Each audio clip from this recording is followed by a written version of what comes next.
Lors d'une visite à Colias, nous nous sommes rendus à la maison du Castor, ou du moins le musée du Castor, qui borde le Gardon.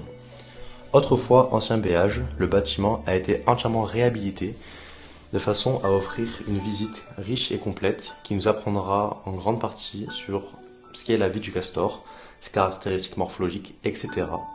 Tout en restant ludique et complet, qui plaira forcément aux grands comme aux petits. Le musée a été construit dans le but de préserver l'espèce du castor.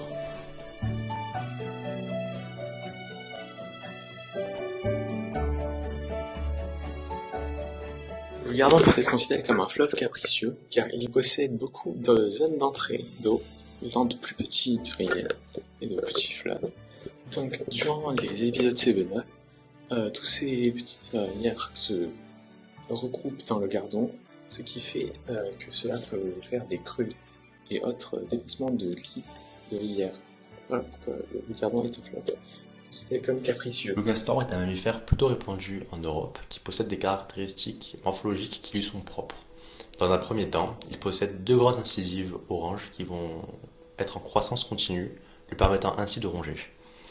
Il va posséder un pelage plutôt épais qui va lui permettre, par exemple dans les nages en eau froide, de maintenir sa température interne.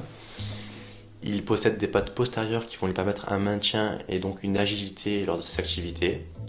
Et il possède une queue aplatie et écaillée qui lui permettra ainsi de pouvoir nager rapidement en eau.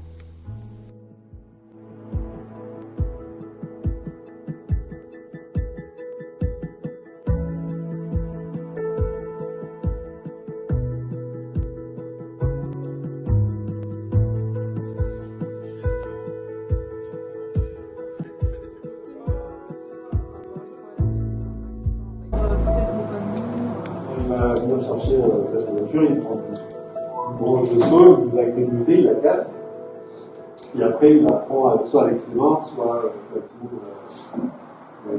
il la